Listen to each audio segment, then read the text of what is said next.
Hi everyone, myself Varsha Kushwaha. Welcome to my YouTube channel, Facebook, Instagram, Mojo, ShareChat, Snapchat, Explorer, hashtag all talent विजय में आपका स्वागत है। आज मैं ये वीडियो स्पेशली भक्ति लवर्स के लिए लाई हूँ। भक्ति लवर्स, सबसे पहले तो आप सभी को, आप और आपके समस्त परिवार को छठ पूजा की ढेर सारी शुभकामनाएं। छठ पूजा जैसे ही आने वाली होती है तो गेहूं और चावल धुलना शुरू हो जाता है। और ये देखिए, गेहूं और चावल को साफ सफाई रखते हुए ध्यान में रख के गेहूं और चावल को धोया जाता है और बहुत ही साफ सफाई का ध्यान रखा जाता है। इतने गुस्से में प्यार से बोलो दीपू। छठ पूजा 4 दिन तक चलने वाला छठ पर्व में दूसरे दिन खरना किया जाता है। खरना का अर्थ होता है शुद्धिकरण। इस दिन महिलाएं उपवास रखती है और छठी मैया का प्रसाद तैयार करती है। खरना में गुड़ की खीर बनाने का रिवाज है। छठ पूजा के पहले दिन को नहाय खाए कहते हैं। इस दिन व्रत रखने वाले लोग ये काम करते हैं। सुबह सुबह जल्दी उठकर स्नान करते हैं और साफ कपड़े पहनते हैं। घर और पूजा घर की साफ सफाई करते हैं। छठ पूजा का व्रत रखते हैं और भगवान सूर्य देव को जल चढ़ाते हैं। शुद्ध शाकाहारी भोजन बनाते हैं। भोजन में चने की दाल, कद्दू या लौकी की सब्जी और चावल होता है। भोजन बनाने के लिए नए या साफ बर्तन इस्तेमाल करते हैं जिसमें कि मांस मच्छी ना बनाया गया हो और लहसुन प्याज भी नहीं बनाया गया हो। उसी बर्तन में भोजन बनाया जाता है। छठ पूजा के दूसरे दिन खरना होता है। इस दिन महिलाएं व्रत रखती है और छठी मैया का प्रसाद बनाती है। खरना के दिन गुड़ की खीर बनाई जाती है। खरना से जुड़ी कुछ खास बातें क्या आप जानना चाहेंगे? खरना का अर्थ है शुद्धिकरण। खरना के दिन बनाए गए प्रसाद को देवताओं को अर्पित करने के बाद ही ग्रहण किया जाता है। खरना के दिन शाम से लगभग 36 घंटे का निर्जला व्रत शुरू हो जाता है। खरना के दिन साफ सफाई का विशेष ध्यान रखा जाता है। खरना के दिन प्रसाद को साफ बर्तनों और सामग्री से बनाना चाहिए। खरना के दिन प्रसाद को चखना नहीं चाहिए। खरना के दिन घर में प्याज और लहसुन का सेवन नहीं करते हैं। खरना के दिन ही क्या, 1 महीना पहले से ही प्याज और लहसुन खाना बंद हो जाता है। खरने के दिन व्रती महिलाओं को पलंग या चारपाई पर नहीं सोना चाहिए और सोते भी नहीं है। खरना के दिन सुहागिन महिलाएं व्रत महिलाओं से सिंदूर लगवाती है। खरना के दिन मिट्टी के चूल्हे पर गुड़ की खीर बनाई जाती है। खीर बनाने के लिए पीतल का बर्तन इस्तेमाल किया जाता है। छठ पूजा का तीसरा दिन विशेष रूप से संतान सुख, परिवार के कल्याण और सूर्य देव के प्रति आभार व्यक्त करने का होता है। इस दिन डूबते सूर्य को अर्घ देना होता है। इस दिन पूजा में मुख्य रूप से संतान सुख और परिवार के कल्याण के लिए सूर्य देव से आशीर्वाद प्राप्त करने की इच्छा की जाती है। छठ पूजा के तीसरे दिन शाम को डूबते सूर्य को अर्घ दिया जाता है। यह दिन छठ पूजा का सबसे अहम दिन होता है। इस दिन व्रती लोग नदी या तालाब में खड़े होकर सूर्य को अर्घ देते हैं। इस दिन को अस्ताचलगामी सूर्य अर्घ कहते हैं। छठ पूजा के तीसरे दिन से जुड़ी कुछ और खास बातें हैं, क्या आप सुनना चाहेंगे? तो सुनिए, ध्यान से सुनिएगा। इस दिन सूर्य देव को प्रसन्न करने के लिए कई तरह के प्रसाद चढ़ाए जाते हैं। इस दिन लोग अपने परिवार के साथ घाट पर भी जाते हैं। इस दिन सूर्य देव से संतान सुख और परिवार के कल्याण के लिए आशीर्वाद मांगा जाता है। इस दिन महिलाएं पूरे दिन निर्जला व्रत रखती है। इस दिन के दौरान चावल की खीर, ठेकुआ और अन्य मौसमी व्यंजन तैयार किए जाते हैं। इस दिन भगवान सूर्य को प्रसाद चढ़ाने के साथ साथ छठी मैया को समर्पित प्रार्थनाएं और भजन गाए जाते हैं। इस दिन भोग देवताओं को चढ़ाया जाता है और फिर भक्तों में वितरित किया जाता है। मान्यता है कि शाम को सूर्य देव को अर्घ देने से जीवन की हर कठिनाई दूर होती है और मनोवांछित फल भी मिलते हैं। छठ पूजा के चौथे दिन उषा अर्घ किया जाता है। इस दिन सुबह जल्दी उठकर नदी या तालाब के किनारे जाकर सूर्य को अर्घ दिया जाता है। इस दिन व्रत का पालन किया जाता है और संतान की लंबी उम्र की कामना की जाती है। छठ पूजा के चौथे दिन से जुड़ी कुछ और भी खास बातें हैं, क्या आप सुनना चाहेंगे? तो सुनिए, इस दिन सूर्योदय से पहले उठकर स्नान करना चाहिए और साफ कपड़े पहनने चाहिए। पूजा की थाली में दूध, गंगा जल, हल्दी, सुपारी, अक्षत, फूल, दीपक और अगरबत्ती रखनी चाहिए। पूजा स्थल को साफ सुथरा करके फूलों से सजाना चाहिए। सूर्य देव को अर्घ देते समय मन में सूर्य देव से अपने परिवार की सुख समृद्धि और अच्छे स्वास्थ्य की कामना करते हैं। अर्घ देते समय पात्र और अक्षत और लाल रंग का फूल डालना चाहिए। सूर्य देव को अर्घ देते समय अपना चेहरा हमेशा पूर्व दिशा की ओर रखना चाहिए।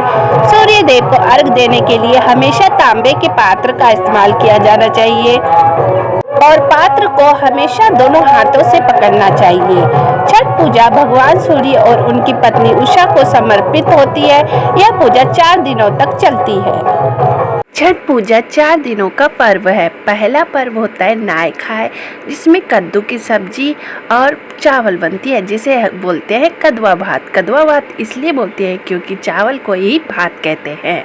और दूसरा दिन होता है खरना, जिसमें फल होता है और चपाती बनाई जाती है, रोटी घी पे तवा पे, सिंपल रोटी नहीं बनाते हैं इसलिए, और खीर बनाई जाती है। खीर में चीनी नहीं डालते हैं, गुड़ डालते हैं और इसीलिए इसे बोलते हैं रसिया है ना। और जब पूजा करते हैं तो केले के पत्ते पे करते हैं इसको पूजा, और उसके ऊपर पान रखते हैं, सुपारी रखते हैं, फिर उसके बाद रोटी रखते हैं, घी वाली रोटी, फिर उसके ऊपर खीर रखते हैं, फिर केला रखते हैं, फिर उसके बाद उसकी पूजा की जाती है, फिर उसके बाद प्रसाद ग्रहण किया जाता है। फिर तीसरा पर्व है संध्या अर्घ। तीसरे पर्व में अर्घ दिया जाता है शाम को।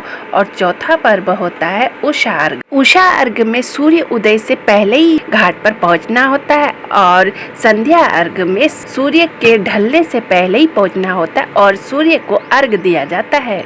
खरना पूजा वाले दिन भी अर्घ दिया जाता है शाम को। और ये देखिए हमने शाम को भी अर्घ दे दिया है। अगर आप घाट पे या गंगा घाट पे नहीं जाना चाहते हैं तो आप तुलसी में भी डाल सकते हैं। कई लोग तुलसी में ही अर्घ देते हैं घर पे, और तीसरे दिन गंगा घाट जाकर ही जल चढ़ाते हैं सूर्य देव को, और चौथे दिन भी। और ये देखिए खरना के प्रसाद की बनने की तैयारी हो रही है। मंदिर की घंटी, आरती की थाली, नदी के किनारे सूरज की लाली, जिंदगी में आई खुशियों की बहार, आपको मुबारक हो छठ का त्योहार। छठ का तो आपने व्रत भी बहुत रखा होगा और छठ पूजा का प्रसाद भी बहुत खाया होगा। क्या आपको पता है छठ का जन्म कब हुआ था? नहीं पता है ना? तो सुनिए, महाभारत काल से हुई थी छठ पर्व की शुरुआत। छठ के भगवान कौन है? छठ मैया भगवान शिव के पुत्र कार्तिकेय की पत्नी हैं। पहली छठ पूजा किसने की थी? पहली छठ पूजा कुंती ने की थी। छठ पूजा कहाँ से शुरू हुआ? छठ पूजा बिहार से शुरू हुआ है। छठ कितनी बार मनाया जाता है? छठ पर्व महापर्व छठ साल में 2 बार मनाया जाता है। छठ पूजा का महत्व क्या है? इस व्रत से सभी मनोकामनाएं पूर्ण होती है। छठ माँ किसकी बेटी है? छठ माँ ब्रह्मा जी की मानस पुत्री है। छठ की कहानी क्या है? छठ मैया संतान प्राप्ति और प्रकृति की देवी है। छठ माता की सवारी क्या है? क्या आपको पता है? Any guesses? नहीं ना? छठ माँ की सवारी बिल्ली है। छठ के अन्य नाम क्या है? छठ का अन्य नाम है डाला छठ, सूर्य षष्ठी छठ, छठ पर्व, डाला पूजा और प्रतिहार। छठ किसकी पुत्री थी? छठी मैया को ब्रह्मा जी की मानस पुत्री माना गया है। इसी के साथ भगवान सूर्य की बहन भी बताया गया है। छठी मैया को संतान प्राप्ति की देवी माना गया है। छठ पूजा की और जानकारी लेने से पहले ये लीजिए आपके लिए खरना का प्रसाद। और आज है हमारी छठ पूजा का तीसरे दिन बहुत सारे जो भी मौसम के सीजन में जो फल फ्रूट्स आते हैं वो सारे फल फ्रूट्स यहाँ पर जमा कर दिया है। देखिए फलों को अच्छी तरह से धोकर इसे साफ जगह रखकर उस पे टीका करते हैं और फिर उसे डाला में सजाया जाता है। फिर सूरज ढलने के 1 घंटे पहले घाट पे जाया जाता है और वहाँ पर सूरज देवता की पूजा की जाती है। आओ चलते हैं हम गंगा के घाट, और गंगा के घाट जाते जाते और भी हम जानकारी ले लेते हैं। छठ माता किसकी पत्नी है? छठ माता त्रिपति त्रिपाठी ने बताया है कि पुराणों के अनुसार छठी मैया के पति का नाम कार्तिकेय है। कार्तिकेय जो भगवान शिव और माता पार्वती के पुत्र है और भगवान गणेश के भाई भी है। श्रीमद् भागवत महापुराण के अनुसार प्रकृति के छठे अंश से प्रकट हुई 16वीं माताओं में सबसे प्रसिद्ध छठी मैया है, जो कार्तिकेय की पत्नी है। छठ पर्व सूर्य की आराधना का पर्व है, जिसे हिंदू धर्म में विशेष स्थान प्राप्त है। हिंदू धर्म के देवताओं में सूर्य देव ऐसे देवता है जिन्हें मूर्त रूप में देखा जा सकता है। सूर्य की शक्तियों का मुख्य स्रोत उनकी पत्नी उषा और प्रत्युषा है। छठ में सूर्य के साथ साथ दोनों शक्तियों की संयुक्त आराधना होती है। छठ पूजा का उद्देश्य क्या है, क्या आपको पता है? नहीं पता है तो सुनिए, ध्यान से सुनिएगा।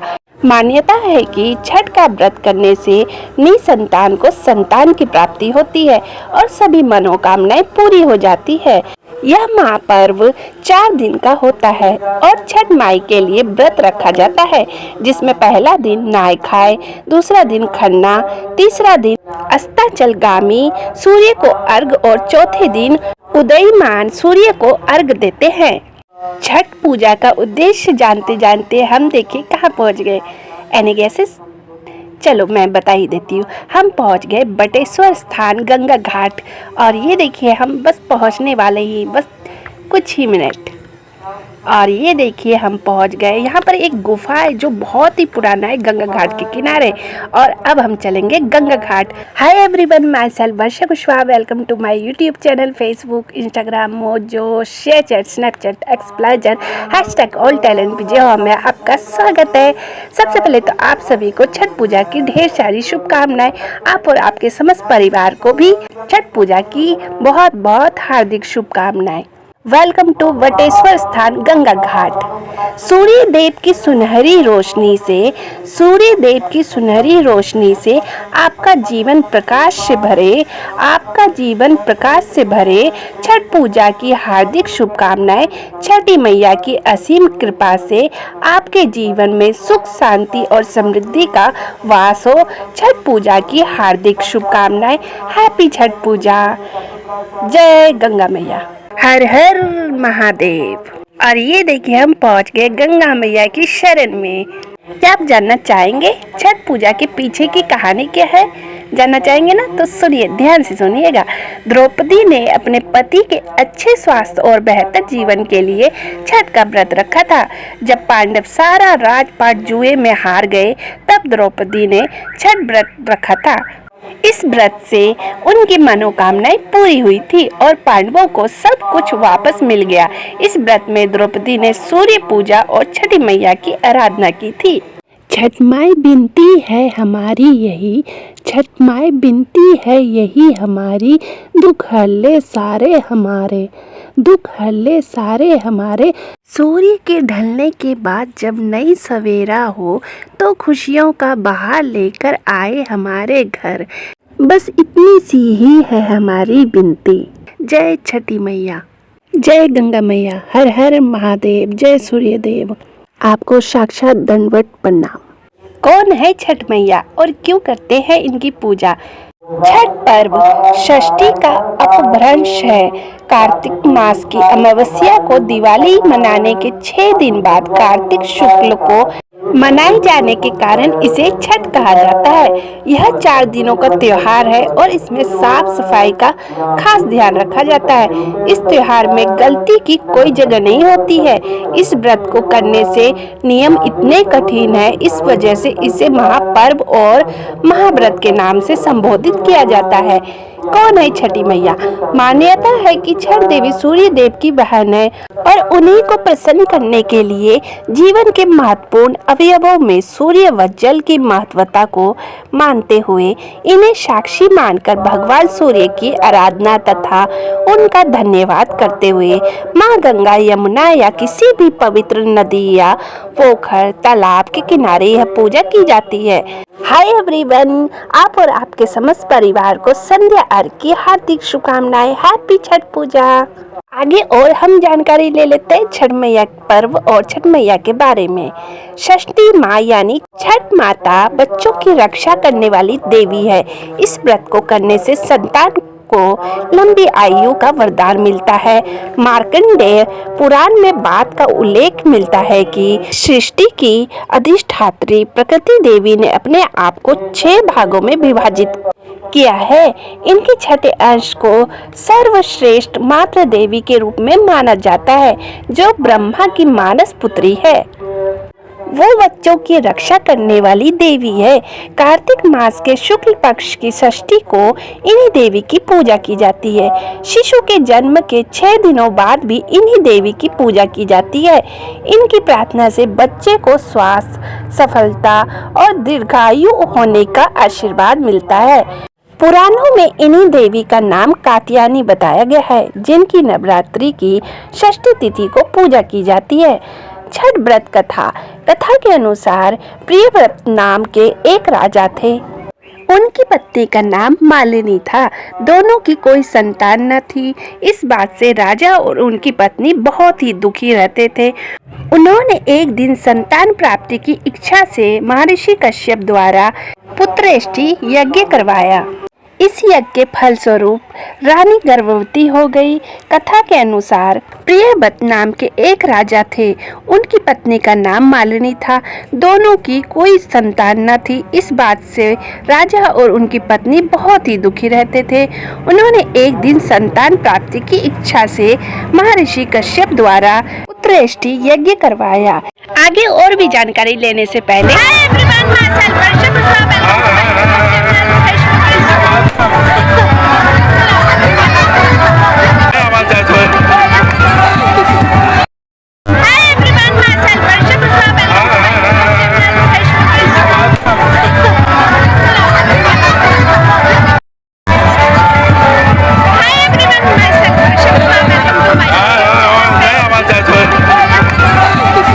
लगता है मेरे जीजू इंट्रोड्यूस नहीं कराने देंगे, इसलिए छोड़ो। आगे हम और भी जानकारी लेते हैं।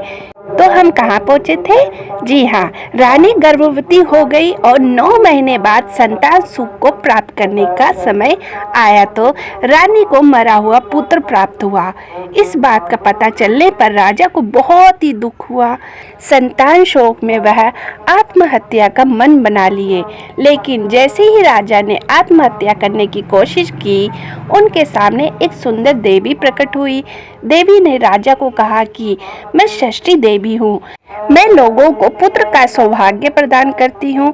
इसके अलावा जो सच्चे भाव से मेरी पूजा करता है, मैं उनके सभी प्रकार के मनोरथ को पूर्ण कर देती हूँ। यदि तुम मेरी पूजा करोगे तो मैं तुम्हें पुत्र रत्न की प्रदान करूँगी। देवी की बातों से प्रभावित होकर राजा ने उनकी आज्ञा का पालन किया। राजा और उनकी पत्नी ने कार्तिक शुक्ल की षष्ठी तिथि के दिन देवी षष्ठी की पूरे विधि विधान से पूजा की। इस पूजा के फल स्वरूप उन्हें एक सुंदर पुत्री की प्राप्ति हुई। तभी से छठ का पावन पर्व मनाए जाने लगा। छठ पर्व के संदर्भ में एक अन्य कथा के अनुसार जब पांडव अपना सारा राजपाट जुए में हार गए, तब द्रौपदी ने छठ व्रत रखा। इस व्रत के प्रभाव से उनकी मनोकामनाएं पूरी हुई तथा पांडवों को राजपाट वापस मिल गया। वीडियोग्राफी बहुत हुआ, चलो अब हम भी सूर्य देव को अर्घ देते हैं। अब मेरी बारी आई। ये लो, जीजू जी तो लेके चले गए सूप को। चलो नेक्स्ट आएगा, एक और है अभी। अब हम इसमें सूर्य देव को जल चढ़ाएंगे। जय सूर्य देवता, हर हर गंगा मैया। छठ पूजा में अर्घ क्यों दिया जाता है, क्या आपको पता है? नहीं पता है तो आज आप ये भी जान लीजिए। छठ पूजा में डूबते हुए सूर्य को अर्घ देने का अर्थ है जीवन के उतार चढ़ाव को समझना और सूर्य देव को धन्यवाद देना, क्योंकि वे जीवन को ऊर्जा और शक्ति प्रदान करते हैं। छठ पूजा में अर्घ देने के और भी बहुत महत्वपूर्ण कारण हैं। जीवन के उतार चढ़ाव को समझना, डूबते सूर्य को अर्घ देना जीवन के संघर्षों और कठिनाइयों को समाप्त करने और नवजीवन का आरंभ करने का संकेत देता है। सूर्य देव को धन्यवाद देना मतलब सूर्य देव को अर्घ देना। समस्त जीव जंतुओं को ऊर्जा प्रदान करने के लिए सूर्य देव को प्रति कृतज्ञता की अभिव्यक्ति है। सकारात्मक ऊर्जा और शक्ति का संचार। डूबते सूर्य को अर्घ देने से जीवन में सकारात्मक ऊर्जा और शक्ति का संचार होता है, मनोकामनाओं की पूर्ति भी होती है। डूबते सूर्य को अर्घ देने से जातक की सभी मनोकामनाएं पूर्ण होती है। हैप्पी छठ पूजा। प्रत्युषा की पूजा।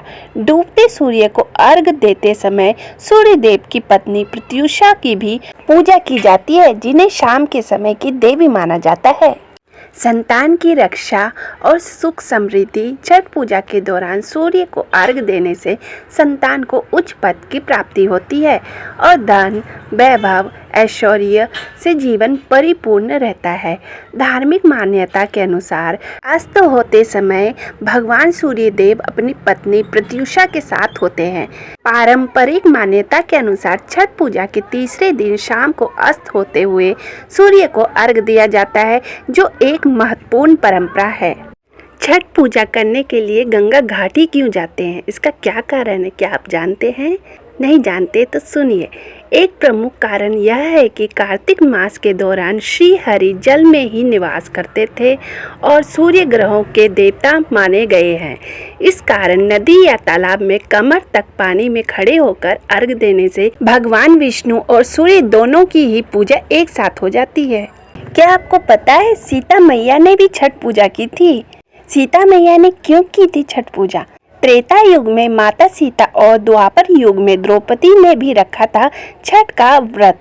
रामायण की कहानी के अनुसार जब रावण का वध करके राम जी, देवी सीता और लक्ष्मण जी के साथ अयोध्या वापस लौटे थे, तो माता सीता ने कार्तिक मास की शुक्ल पक्ष की षष्ठी को व्रत रखकर कुल की सुख शांति के लिए षष्ठी देवी और सूर्य देव की आराधना की थी। हैप्पी छठ पूजा। अगर आपको मेरा वीडियो पसंद आया नहीं, अगर आपको छठ पूजा की जानकारी, छठ पूजा महापर्व गंगा घाट में आकर आपको अच्छा लगा हो, सूर्य देव का आशीर्वाद लेके अच्छा लगा हो, तो क्या करें? जी हाँ, लाइक, शेयर, कमेंट, सब्सक्राइब जरूर करिएगा। आप जहाँ भी रहे खुश रहे, सुरक्षित रहे, मौज मस्ती करते रहे, खाते पीते रहे और हेल्दी रहे।